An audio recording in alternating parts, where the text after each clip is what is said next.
Webinar on work happy, happiness at work, and welcome everybody who's here. Lovely to see lots of you here. So what I'm going to do is that if there's anybody else joining now, you can put what the weather is and where you're from. But if you want to have a question, then it's going to go in Q&A, which you should see in your screen. So, I'll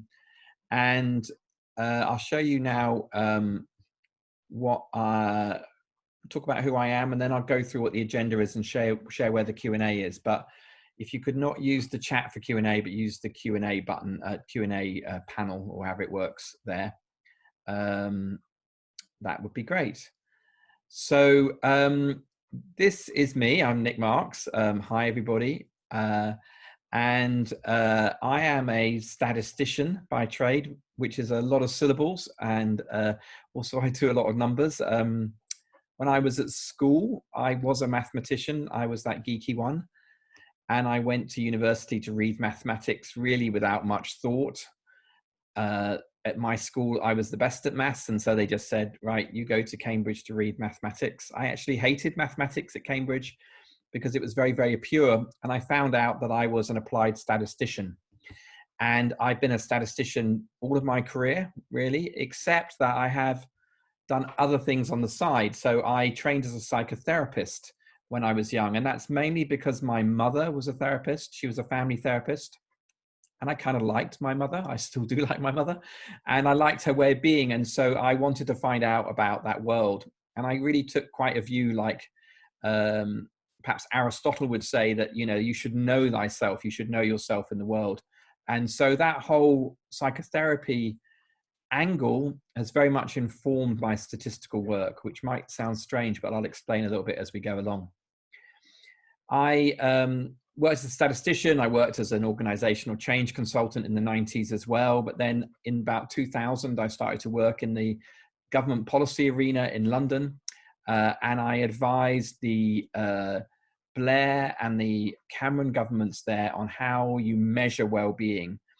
And the idea of the work I was doing then was like to ask the question, what would government policy look like if well-being was its aim?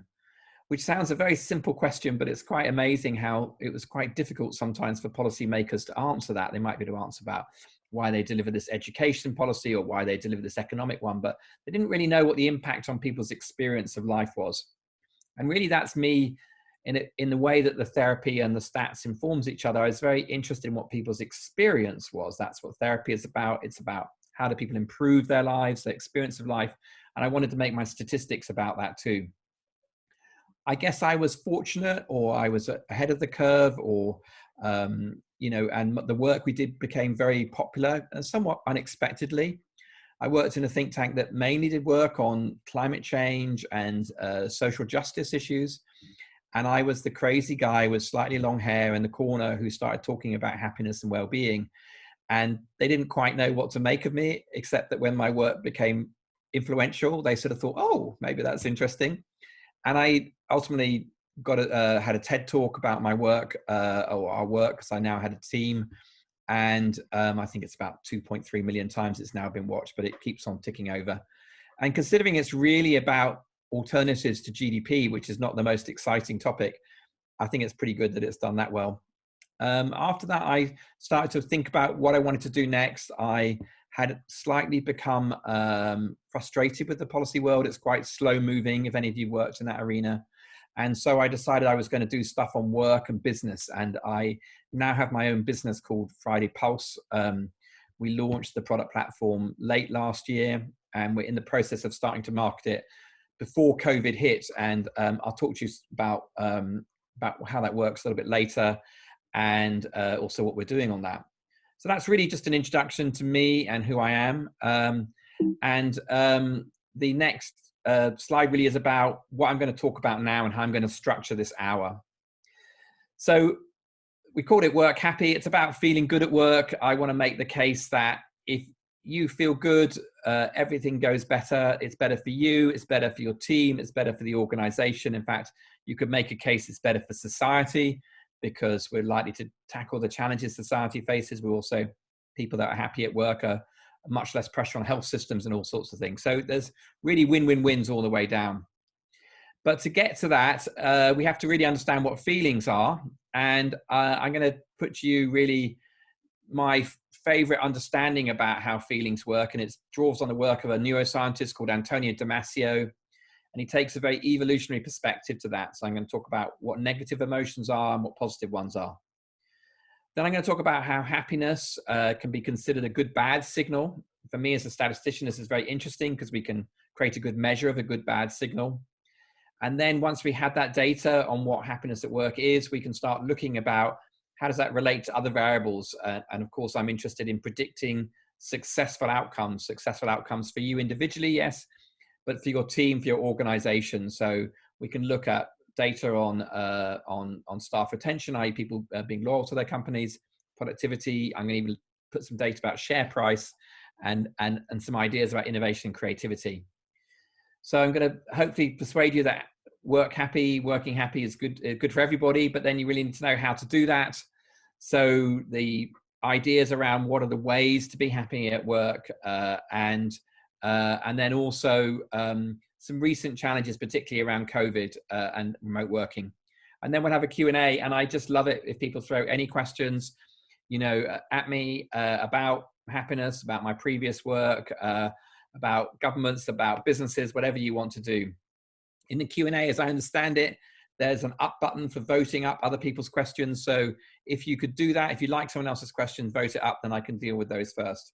And hopefully we'll have an interesting hour. I don't think it's going to stop raining here. It's been raining all day, but I will try and be as cheery as that allows me to be. So what are feelings for? As human beings, we obviously have our thoughts. Obviously, it's very famous to think, I think, therefore I am. We've had quite a bias that emotions are bad. They're hysterical, Freud would have said, that somehow they are a lower part of humankind and our brains. Whereas actually, what I want to make the case is that feelings come before our cognition, that they are a hugely important part of our evolutionary and our being in the world.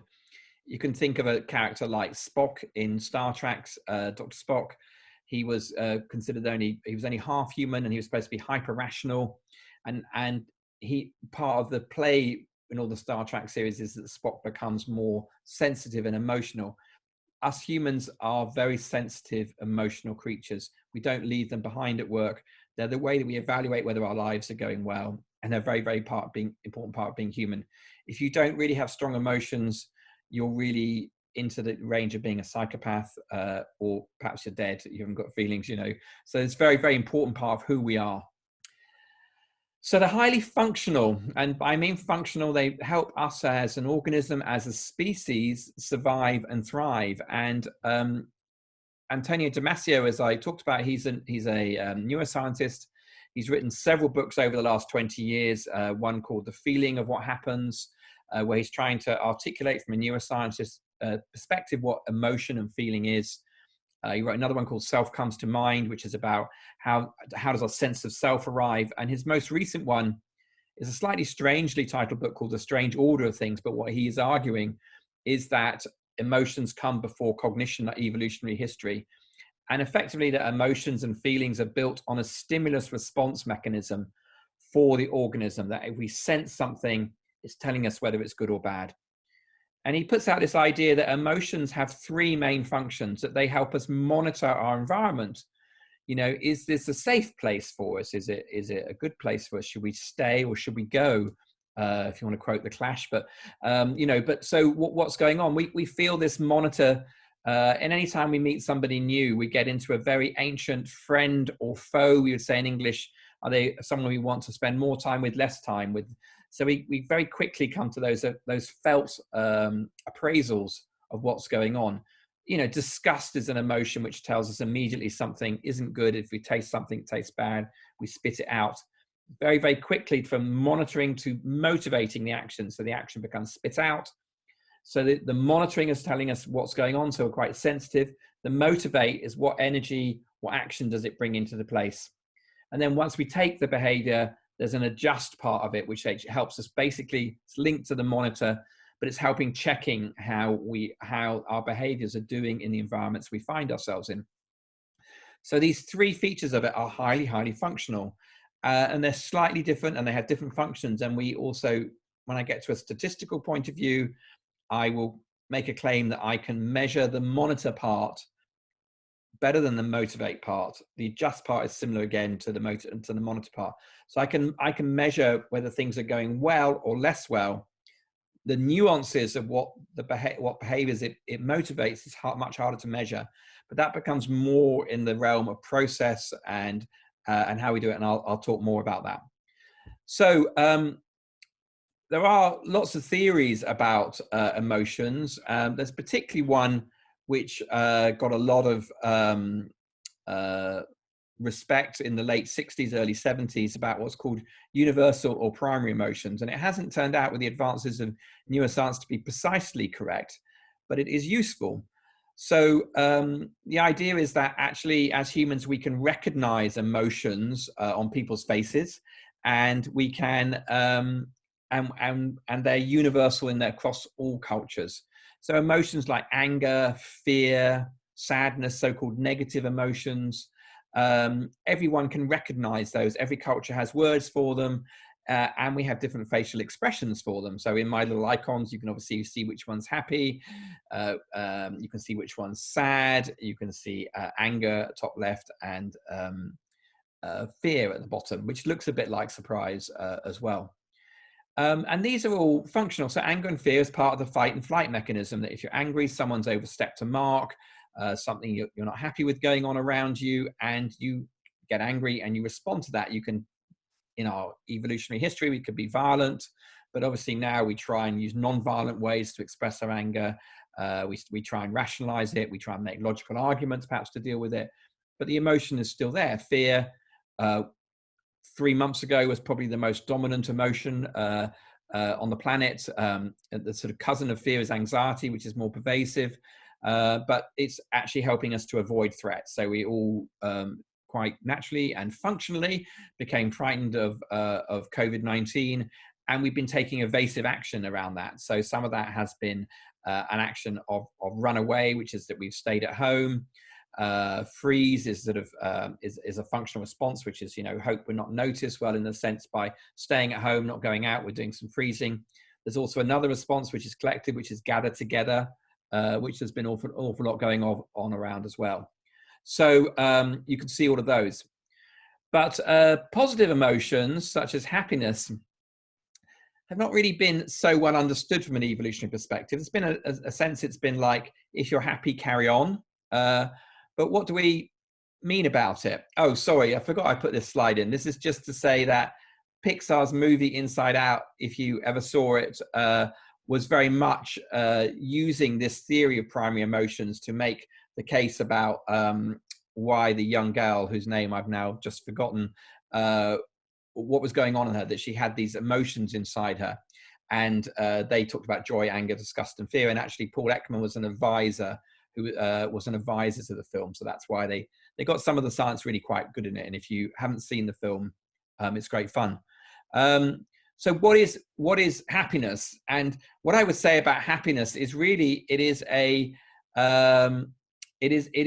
word that we can think about in this motivate, and it's very functional, but it is what I would call a gateway word to a whole range of positive emotions. The biggest theory in this area is by a woman called Barbara Frederickson. I think there was a seminar a few weeks ago in which someone talked about the science of happiness. I'd be very, very surprised if she didn't talk about Barbara Frederickson. The idea of Frederickson's theory is that positive emotions are not just a signal to carry on.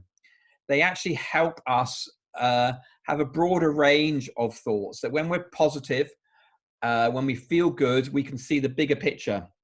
In a sense, when we're angry or frustrated, we narrow down, and we literally, if you draw someone angry, their eyes are sort of closer together. You actually lose peripheral vision if you're angry. If you're in a sporting environment and you see a player get angry, you know that they're not in the game. They've basically gone internal into their anger. They're losing their perspective. Whereas if you're in a good mood, you see all the broadening things. You do literally get more peripheral vision. We're better at problem solving. We're more creative. We're more open to relationships. I expect very few of you met your romantic partner when you were angry. You'd have put someone off. Whereas if you're happy and you smile, it's an approach. You can come and talk to me. She also had the theory that it builds what she calls psychological resources. And what this is if you're exposed to a lot of good, positive emotions, that we actually feel more confident. So if you think about it, when someone says something good to us, we sort of almost put our shoulders back, our heads go up, we feel a bit more like a peacock, and we're sort of displaying to the world and we feel great. And this is in the moment, but of course it builds up and it builds up. So if you were fortunate enough to be brought up in a loving, functional family, you'd have experienced this all along, and your sense of confidence would have come from a lot of positive experiences just making you feel good. Of course, there are many people that had absolutely the opposite. They had families where they were continually told they were bad, that they weren't good enough or whatever, and they're likely to become more protected, and they're less likely to be able to function well in the world. Of course, they can do, and they can break through that. That's the whole maturation process, bringing into awareness, choice. Therapy can help with that, but other things too. But that is what the whole about. And what she's saying is that positive emotions broaden our responses and help us build things. She also talks well about the idea that actually, if you get in a positive mood, it undoes the negative effects of stress. So if you are stressed and you perhaps come home from work, when we used to commute to work, maybe you then see your partner, or you go into your safe space and you just immediately start to relax and feel good. Your body starts to heal itself. So if you're stressed, you've got a higher blood rate, you've got higher heart rate, you've got higher blood pressure, and all of these things really help you relax. You can do it with music, you can do it with dance, you can do it with physical exercise. The fastest way out of a bad mood is probably to do exercise, whether that's rigorous or whether it's just going for a walk. But moving your body helps you get out of that. Barbara Frederickson's theory has been incredibly influential and is probably, in my opinion, 75–80% true.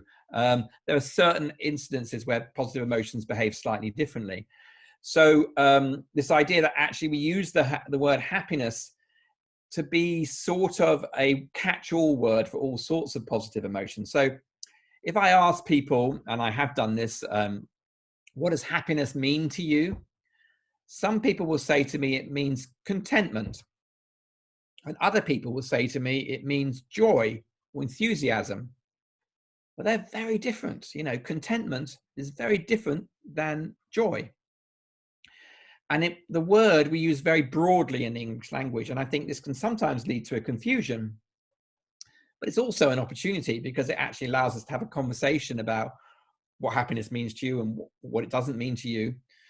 But, and I think of it in some ways that there's this sort of spread of energetic responses to it. So as I said there, contentment or satisfaction are quite low energy positive emotions, joy, or even are higher energy ones. And you've got ones in between. So you can have amusement, gratitude, interest, curiosity. There are lots of others we could talk about too. But what's interesting is that if we go back to that idea of Damasio that we're talking about, what behaviors does it motivate? That these basically motivate different behaviors. And this is how I would categorize them. So contentment and satisfaction, and you can go into words like serenity or peace or whatever. These are quite quiet, reflective energies. They're helping us reflect on what's happened before. Whereas amusement or even gratitude are actually connecting. They're about how do we build bonds. You know, in some ways they can, at the lightest level of amusement, can be about fitting in with the people around you. At a deeper level, it can be a sense of belonging with the people around you. Interest is very focusing as an energy. You know, it's about helping us commit to tasks which are difficult. Curiosity is sort of focusing, but it's sort of discovering. It's sort of, you know, focusing, but looking at what the breadth of things are around you. They have different functions. Whereas joy and awe are sort of reaching energies, which are actually helping us reach for higher goals. So maybe you go to an inspirational speaker, such as Martin Luther King, because I used him in my TED talk, but you know, he would inspire us to reach for our best selves, something which the current president of the United States doesn't seem very good at doing, seems to reach to our basis levels. Whereas, you know, a great orator will get to that. Or maybe you're out in nature and you see something beautiful that inspires you to think about environmental challenges or issues that you want to do. And beauty, aesthetics, art helps us reassess our lives and helps us reach for higher goals. And so these whole array of emotions are really the stuff of life. You know, as I said, the negative emotions are also highly functional. They help us survive. So anger and fear, fight, flight. Sadness is about a loss of a support system. Again, it's slightly reflective. We have emotions that are complex and maybe in between, like pride. Is it a good emotion? Is it not? Even jealousy and envy. You know, there's good things in there too, in the sense that when you're jealous of somebody, that is also helping you reset your goals. You can make it destructive. So this the very crude split between positive and negative emotions is exactly that, crude. They're ones which you can, you know, never quite tell what they are. Also, from a neuroscientist's perspective, there are great similarities between emotions that we might label as negative, such as fear, or positive, such as excitement. They look similarly in the body. A lot of it is how do we interpret what's going on here. And so in some ways, emotions are a very complex space, but in other ways, they really help us act in the world. Now, I'm a statistician, and as I said, I'm very interested in how do you create measures. And part of that reason is that I think that when we measure something, we take it more seriously, particularly in the business world, particularly in the government policy world, that if you measure it and you create a number on it and people respect the way that number's gathered, they will start to focus on it more. They will start to think about it. And I think one of the reasons that experience of life has been dismissed as a sort of nice to have is that we haven't had good measures. So I've kind of made it my life's work, if that isn't too grandiose, to create measures of positive experience, because I personally, ethically, morally, and just my own personality really appreciate good experiences. And I think that if we're going to take that seriously, then we should have a measure of it. And of course, there's a flip side to it, that if you're going to take positive experiences seriously, you have to think about people's mental health, think about the challenges and negative experiences that people have. How do we help them out of those as quickly as we can do? How do we create preventative measures so they don't arise in the first place? So having a good measure is an important part of that. So what I'm really here, I'm going to say, is that this is really strongly in the monitor part, and that you can, that shouldn't be there. I don't know why I've got that slide there. I'll come to that in a minute. Oh no, okay, I've got some slides missing. Okay, so it's in the monitor part, and when I'm asking a question on happiness at work, I will use a you're going to have to look at my hands now for a minute. Sorry.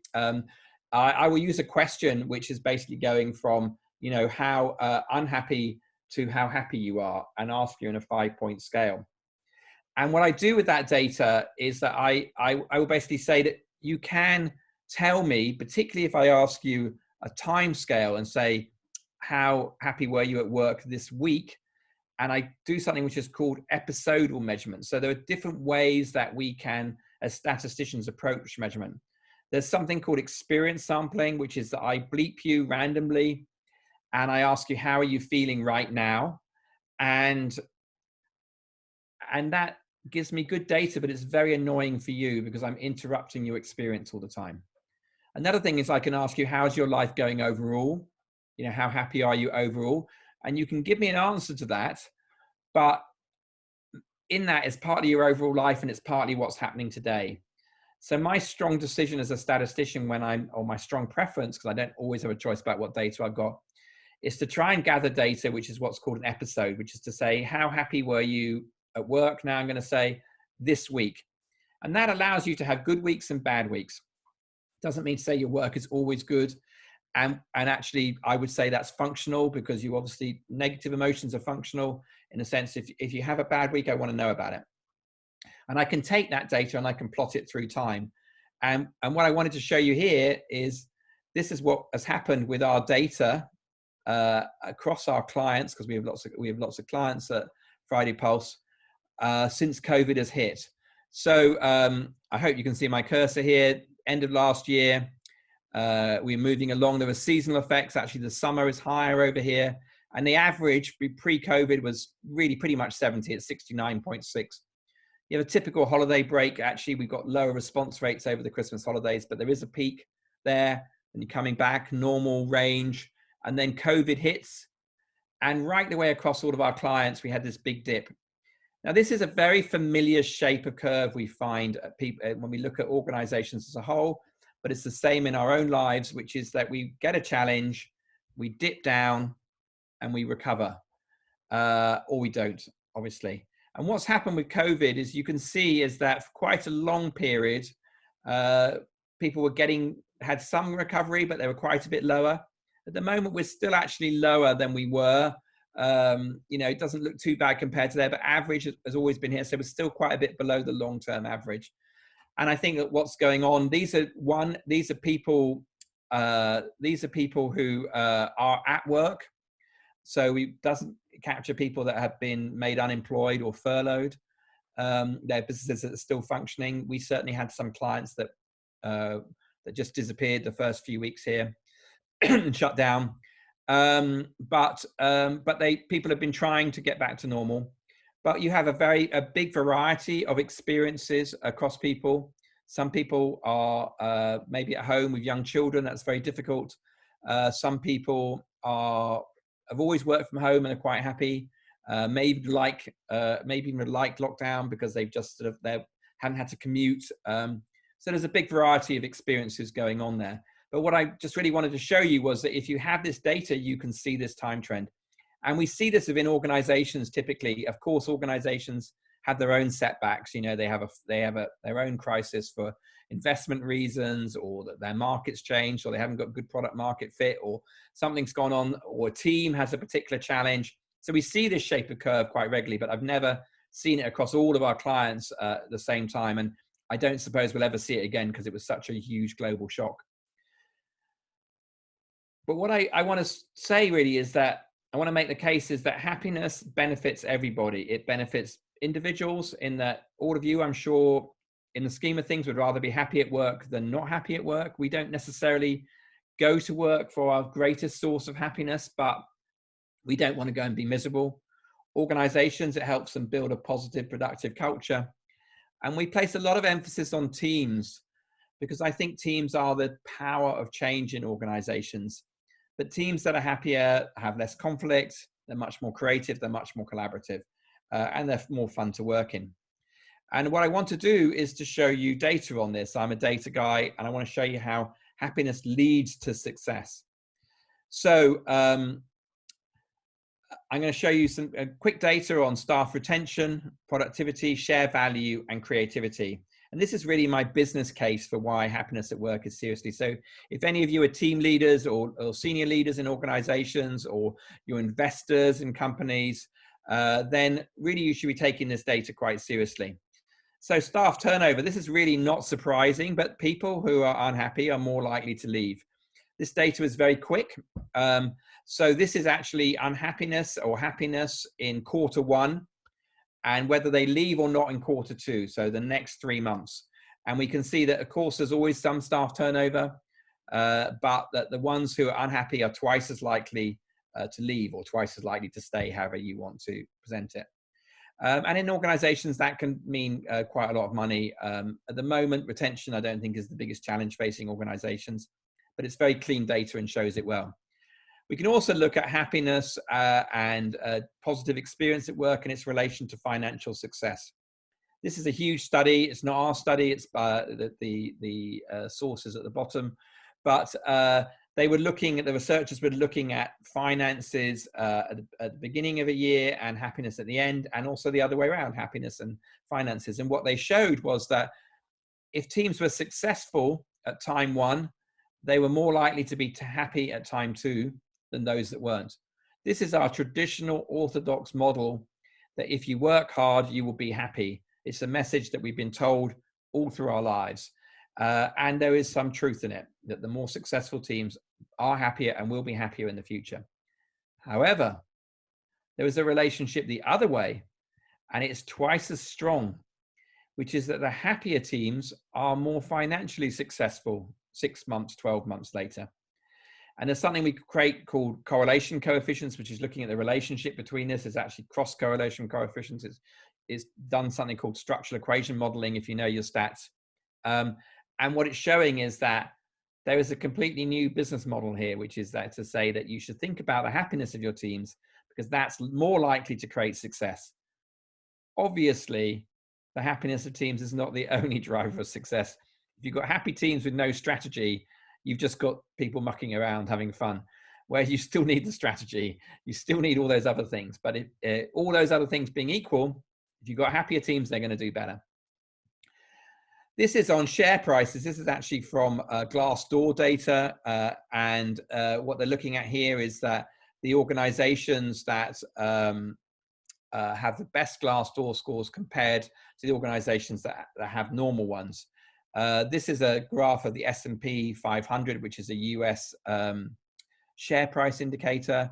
And this is the ones that were in the great place to work. And what they're basically showing is that there's a lot more share growth value for the ones that have the best Glassdoor scores or on the best place to work list and things like that.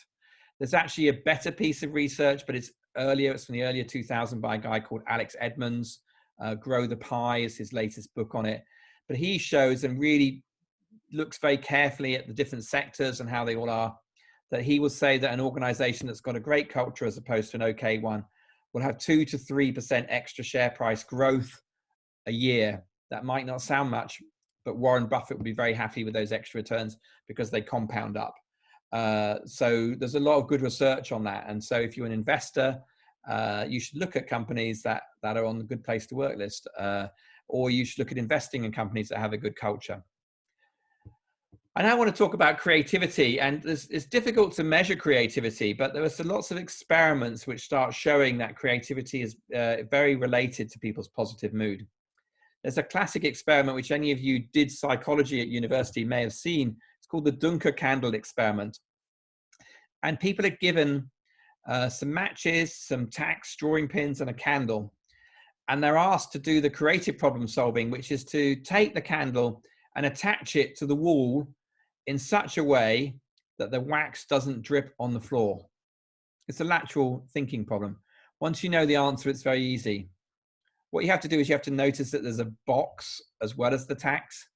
So you empty out the tacks, you attach the box to the wall, put the candle in it, light it, and the wax will drop in the box rather than on the floor.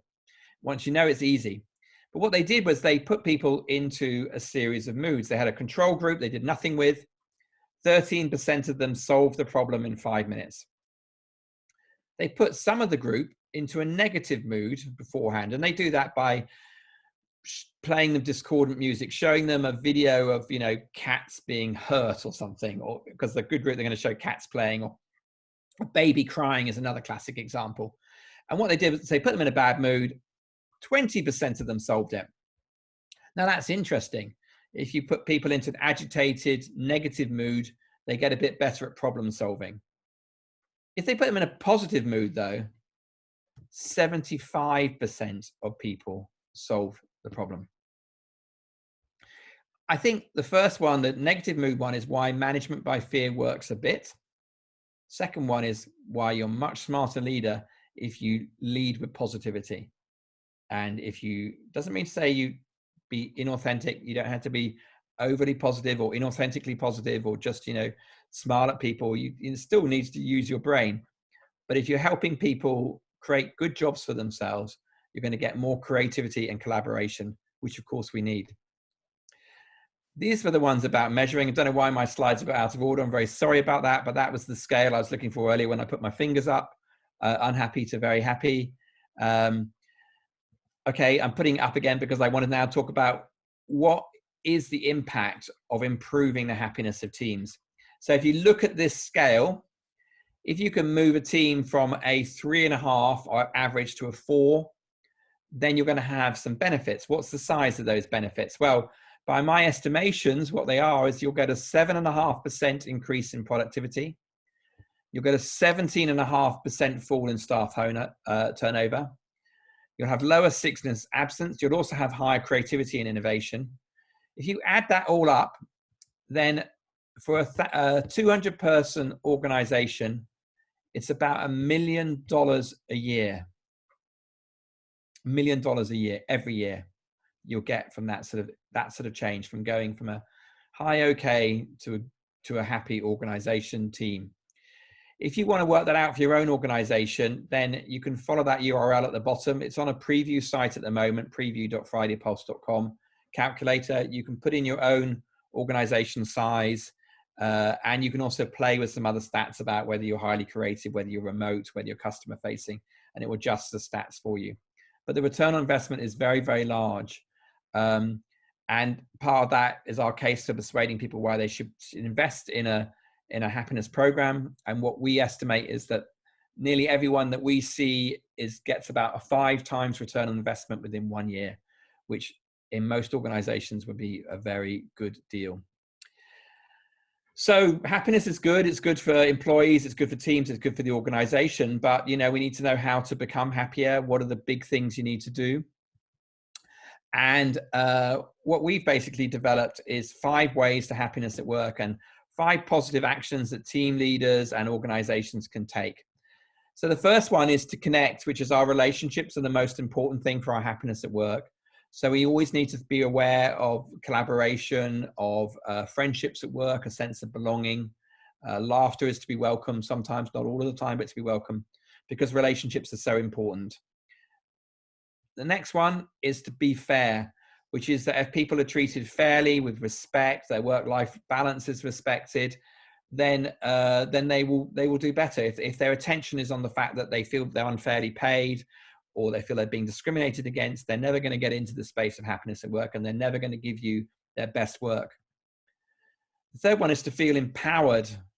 A psychologist might call this autonomous, and for team leaders, for organizations, this is about building trust. This is about delegating. It's about letting people be themselves at work, organize their own work.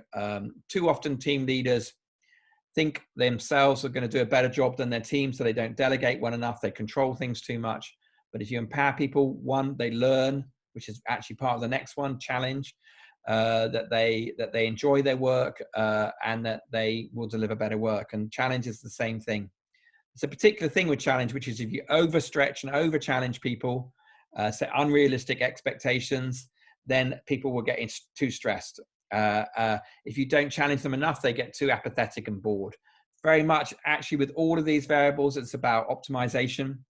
Well, probably be fair. It's what we would call a deficit need, is that if you're not treated fairly, you don't get onto it. And from there on, once you're treated fairly sort of thing, but of course you can do better.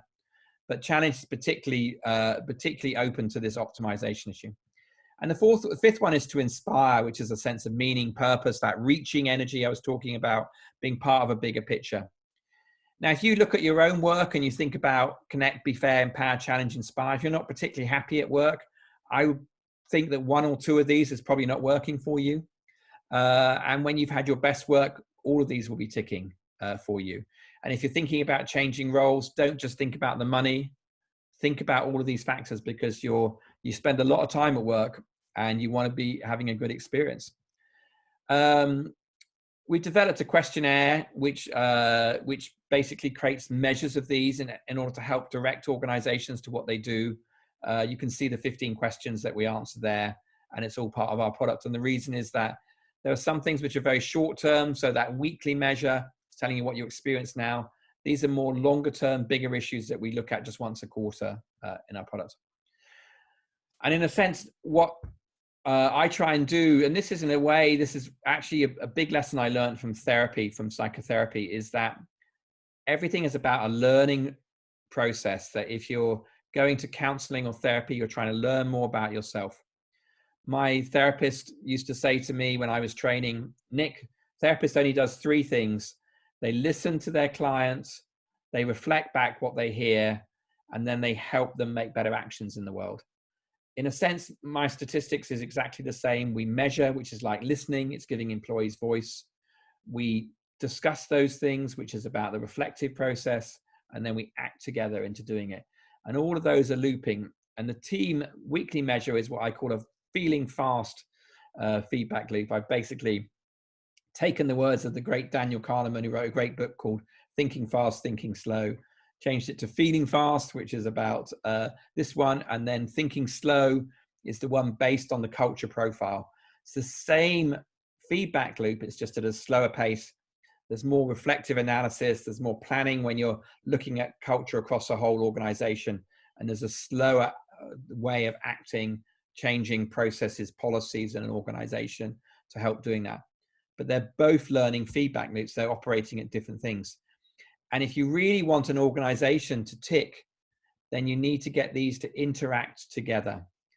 So I put the two loops one inside each other. You can see the tortoise and the hare, but the tortoise is turning a bigger wheel, so the hare's one is moving faster.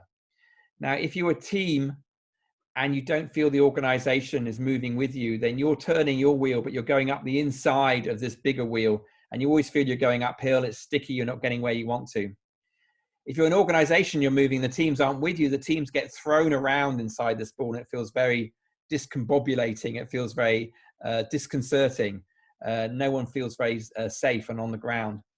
But if you get both together, that's when the magic comes out. It's alignment. It's alignment between individuals, teams, organizations. It's a bit like when you go to an airport and you get on one of those travelators, you're walking along and then suddenly you're whizzing along. And that's what the whole aim of what we're doing is to try and help people, everyone be aligned, be happy, be working towards common goals. So just to finish, I just want to talk about just a couple of challenges, particular challenges that we're facing with COVID. It's obviously most people have moved remote. Interesting to know whether you have done. I think there are two particular things. One is about scale, and the other is about our ability to put ourselves in other people's shoes. So I wrote a blog. I write blogs most weeks. I put out on my own website, nickmarks.org, and also Friday Pulse. If you sign up to our newsletter, you'll get them. I wrote one a few weeks ago about social connections and scales. There's somebody called Robin Dunbar. He's got a number named after him. I would love to be a statistician with a number named after me. His number is 150. It's basically the normal size of people's social networks. That means online, offline. We normally have a wide circle of people, about 150. We know something about all of their lives. It's sort of the maximum level that a human can connect with. We will know more than that, maybe up to 1,000 people, but we won't be tracking their lives. It's why tribes in our ancient past were probably maximum size, about this size. Organizations that go over 150 have more human challenges because they get bigger. But he has two smaller numbers. So 5 is your intimate friends that you would turn to in a crisis. They will turn to you in a crisis. They may be members of your family. They may be your intimate partner. They may be just very close friends that you've known for a long time, or even someone quite new. But we don't have 20 of them. We tend to have about 5. But you have another group of people, about 15, another 10 beyond those that you're very close to, that you see very regularly. And one of my advices with COVID was look after that 15. Those are the people, whether they're your friends, whether they're your work colleagues, those are the people that you most need to be in contact with during this crisis time. And when you're remote working, it's more difficult to bump into the whole 150. So those 15 you can work at and be intentional with. The other thing is about actually a very formal thing that we do. I don't know if you've heard of something called mentalizing. It's a pre-empathy step, but it's our ability to put ourselves in someone else's mind. Toddlers start to get it when they start learning to share, when they start understanding that other people have a different view than themselves. There's a very much limit to how many people we can deal with at one time, and the number is 4, which is that we can only put ourselves into that number of people's heads. So if we are having a conversation at a party, if you remember parties, and maybe you were 4 people, maybe another couple come along and you become 6, I can guarantee within about a minute, the conversation will split into 2, because you just can't all feel part of a conversation with 6 people. 4 you can. And what I want to say to you is if you're trying to do collaboration, creativity online, try and keep to 4 people maximum on a Zoom call or remote call, because you will work much better together.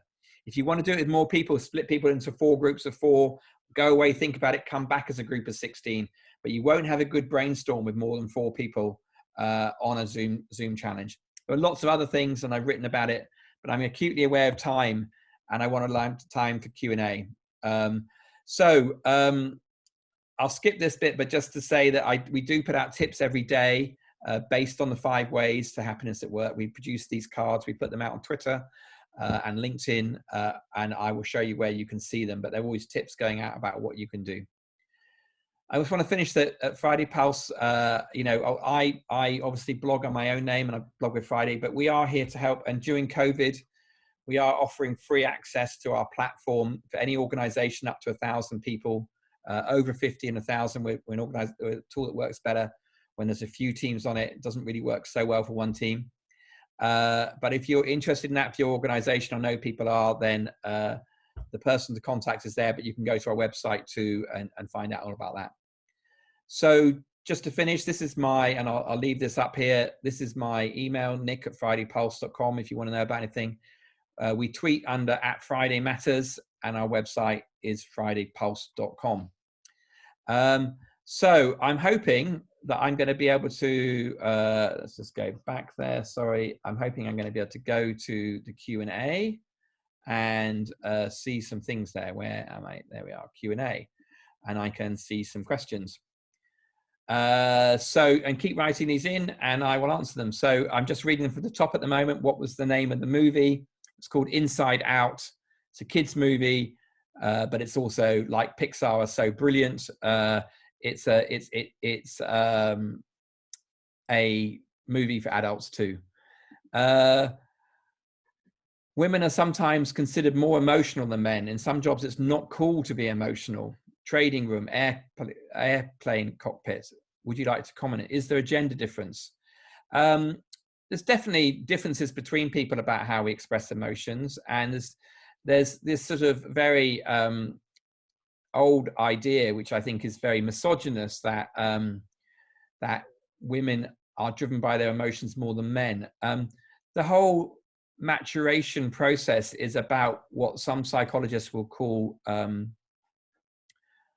my brain has gone absolutely blank. It's our ability to cognitively engage with our emotions. Self-regulation, sorry, that's what the word is that emotions and feelings are signals. So I talked about that in the sense of measuring it. It's a good, bad signal. We obviously decide how we're going to respond to that. So anger is a very hot emotion. And I would think that I would bet most of you are more likely that you've shouted at your intimate romantic partner more than you have your boss. That doesn't mean to say you're not more angry with your boss actually at times, but you feel safer with your partner, so you can express that more. It's a different relationship. So context matters a lot, and we always have to think about our responses. In fact, Viktor Frankl, who some of you may have heard of, a very famous psychologist who was actually a survivor of I think Auschwitz, but one of the concentration camps. He said that the gap between stimulus and response is our opportunity for personal growth. In that space is where we do. So if you are emotionally intelligent, it would be one expression, or wise would be another. You have access to all of your emotions, but you choose how you respond to them. And I think that's it. There probably are gender differences, but I think actually men can often be very cut off from their emotions, and that limits their lives. So, but it is something. It's interesting to see your happiness curve correlates with the stock market curve. I think that's coincidence in a sense, except that of course the stock market is partly driven by confidence, but normally when I look across all of our clients, it's relatively stable apart from some seasonal effects, because the differences are going on in our clients, and in fact within our clients, in the sense that our clients might even have quite stable happiness across the whole organization, but there'd be masses of variations at team levels, at division levels. And of course, that's where the data becomes useful, that if you know a team has had a particular setback, then that gives you an opportunity to do something to support them to come out of that. So the data is often what I would call very proximal, very close to your experience of work. So there are ways that confidence drives the stock market, drives consumption. It's a complex relationship, and I wouldn't think those two things are very related. Do you look at generations? Every generation is different. Younger generations change more often. Okay, I would like to put this as we do look at generations, and I think that millennials get a bad rap for changing jobs. People have always changed jobs more when they're young, when they're older. And actually what has happened is that everybody across the age range are changing jobs more in 2020 than they were in 1980. So yes, millennials are changing more than my generation did when we were young, but we're changing more than the generation before us did in our later age. So what's happening is everybody is changing jobs more. The job market has changed. There is something I think very real with millennials, or younger people, I don't really like to call them young, is that you face a very different situation when it comes to housing and debt and all sorts of things. So you're more likely to be indebted, you're more likely to have higher loans from your student things. So there are things that drive you towards perhaps making shorter term, non-saving things that go on. But that I don't think is very much, I think again, that's about context and environment. Everybody is still human beings and still acting out of this. So I don't think that there's a big difference. There are differences, but it's more about cohorts than it is about, not about cohorts, it's more about aging going on there. I assume you're willing to share your slides. Yeah, I'm going to send a PDF of this of the slides that you can use, that you can look at. Yes. I don't quite know how you get those. I'm curious if there's any advice on tackling happiness as work as an individual. Absolutely. You know, there are things within your own control. So however much you're in a system which isn't entirely optimal, isn't entirely within your own choice, you still have choices about how you are. I would, you know, you can think about how you interact with other people, in the sense that if you smile, the world smiles with you. There is a truth that if you're a positive person and you can see the positive in other people, people will respond to that very well. So you've always got things you can do. However, environments shape us perhaps more than we realize. So it's not always easy to do that. And there are times when it's time to change jobs or change leaders often. Often there's this joke that people join organizations, they leave managers. So, you know, your manager who is very, very, your happiness at work is about 6 or 7 times more dependent on your relationship with your manager than it is with the whole organization, because it's where you experience work. So sometimes you need to change managers, not the whole organization. But they talk about that you leave managers. I actually think that's an organizational failure, because if organizations have bad managers, they've got a bad recruitment policy, they've got a bad training policy, they're not supporting managers to be a bad promotion policy, they're not supporting managers to be good people managers. So to me, that's still an organizational issue. Given we're now coming out of lockdown, are we saying we need to spend time on monitoring team members, then deciding how best to motivate them through certain approaches and adjusting everyone's behavior? I think all of these things go on at the same time. So coming out of lockdown will be difficult. In fact, I'm just releasing a blog on this tomorrow on our website. There's going to be a variety of experiences for people. Some people are not going to want to go into the office. Some have been missing it desperately. And so it's going to be difficult. I think that no organization wants to be known as the organization that had a spike of COVID. That's going to be a reputational risk. So there's all sorts of things going on there. I think the whole thing of that Damasio model is that you monitor to see what's going on. You're motivating people to do the best work and have the best experience, but you're always adjusting. I think there's going to have to be a lot of adjustment as we find our way to what McKinsey's are calling the next normal, because there will be normals beyond that, but I think there's a next normal coming, perhaps a mixture, a hybrid between remote working and office working or meetings. I was suggesting in this blog that if you live near a colleague, why don't you meet them and go for a walk so you have some more face-to-face contact with people? I think it'll be an interesting time. I fully agree that to change jobs, we cannot consider only money. If we should evaluate a change, what are some of the most effective ways to understand the happiness level that the company may give us? Difficult question, because I think companies are always going to say, if you ask them, that they're happy. I do think if you're in an interview process, you can ask a question that will catch them by surprise. And my question would be, so then when they say to you in an interview process, have you got any questions for us? Say to them, is it a happy team I'm joining?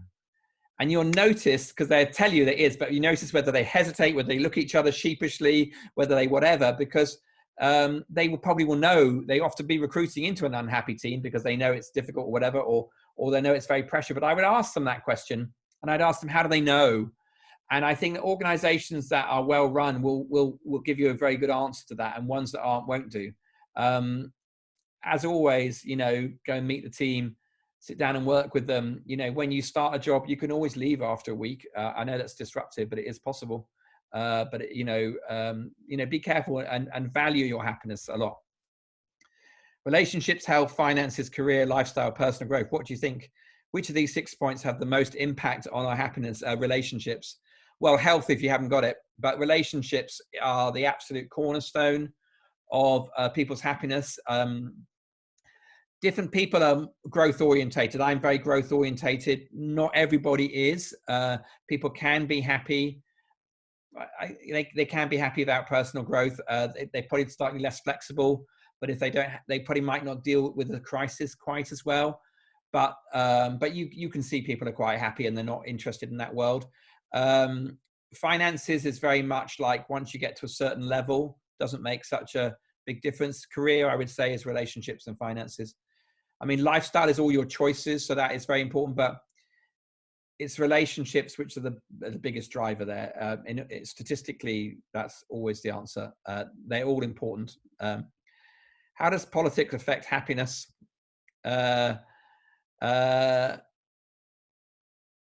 Probably less so than you think it does. Our lives are lived very closely in our families, in our works, with our loved ones. We are able to create bubbles and protect ourselves from these big things. And of course, if you watch the news less, then negative news and negative people in the news affect you less. And I think it's entirely rational to watch less news. Things that are out of control are not in your locus of control and are bad news are only going to upset you. And I think that news has this massive bias towards the negative. And that's because that grabs your attention. So I would watch less news, and it affects you less than you think. People are still loving and getting married. Well, okay, not so easily in COVID, but lives do go on. I'm going to carry on answering these. I know that the time is over, but we may as well answer them and stay on if you want to hear the answers. And if you want to go now, then thank you very much for joining. And I hope you have a great day wherever you are. And I hope for me that the sun shines tomorrow, because I hate it when it rains all day. It seems that younger generations need more and more hand-holding. Any recommendations? I don't agree with you. I think there's a lot of super brilliant young people. I think we've always needed hand-holding. I think I did when I was young. I needed mentorship. I needed guidance. I don't think it's any different. With COVID and protests of the world, can you help employees focus more on work? Well, I think COVID has been really, really very difficult experience. But a recent study I saw showed that I think over 80% of people were actually on balance enjoying working from home.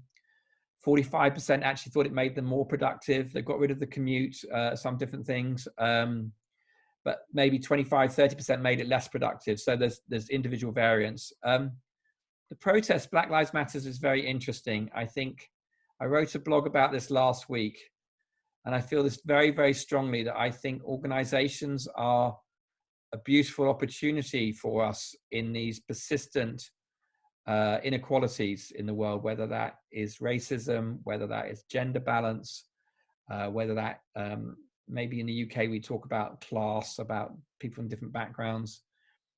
It's a melting pot, a organization where you meet people that you wouldn't necessarily in your lives, not because you don't want to, but just because of the communities and the backgrounds you were brought up in. So I think there's a lot we can do about work, and I think we should not shy away from difficult organizations. And myself, as been brought up in an exceptionally privileged I came from a relatively wealthy family.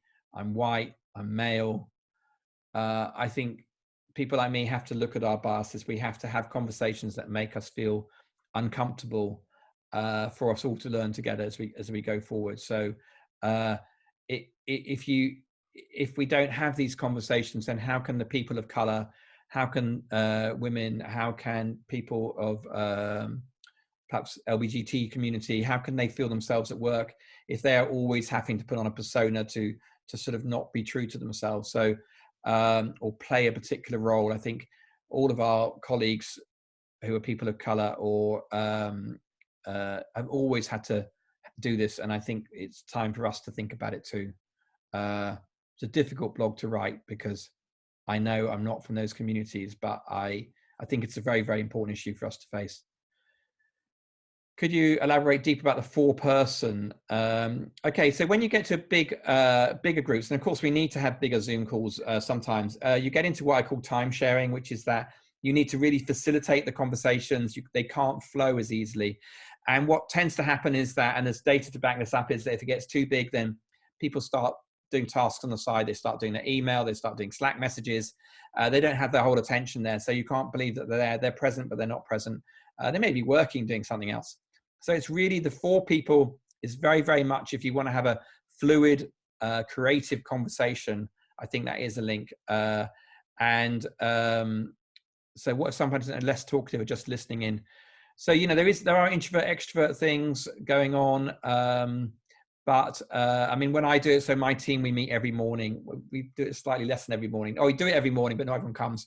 It's voluntary. But when we started out, I was very much saying, and what do you think? And how are you? And I was going around and taking turns so everyone had a time, because otherwise some people just wouldn't speak. So you have to be very conscious as a leader then that you're including everybody. Are people in general happier now than they were in previous decades? Well, we don't have the data. In rich economies such as the US and the UK, not particularly happier. They're living longer, so that's a good. Some communities will be happier. There's probably more equality of happiness. But where we're seeing data on countries, say Asian tigers that have seen rapid economic growth, we have predominantly seen some increase in happiness over the last 20 years as they've grown. Because of course, it's not a very happy experience to have be living in poverty. It's not a very happy experience to have conflict, those sort of things. So if you can become more peaceful as a country, you can become have better sanitation, better healthcare, and normally those are driven by GDP growth. Then that's important. I mean, much extra consumption isn't particularly. Country like South Korea, which is quite materialistic and has grown, is less happy than a country such as Costa Rica or Vietnam with lower GDP per capita but less materialistic. So there are ways that it varies. So not particularly in rich economies, it would be the answer there. How to maintain happiness and personal balance in a job environment where efficiency is related more to responsibilities and workload. I don't know how to answer that question. I think always about maintaining happiness is about being sensitive to what's going on, and clearly some roles have more creativity and more leeway in them than others. So if you work in a call center and you answer the telephone all day, you don't have much chance to be autonomous. It's probably a much less enjoyable job. Efficiency can drive out happiness, but of course that's partly the business game. So there's a tension there, and I think you do the best you can. Right. Well, I'm not seeing any more questions, and there's still a few of you online. So I'd like to thank you all for your contributions, and I hope you have a great day, and I hope this has stimulated you in some way to think about your own job, about your role as a leader, as an organization. And as I said, it's a genuine offer that Friday is free to all organizations between 50 and 1,000 people to try for 3 months. And if it's not suitable for you, then please do tell other people, because I have a business to survive and thrive through COVID as well. And I'd like to thank you. So, and as I said, do follow us on Twitter at Friday Matters, or sign up for our newsletter.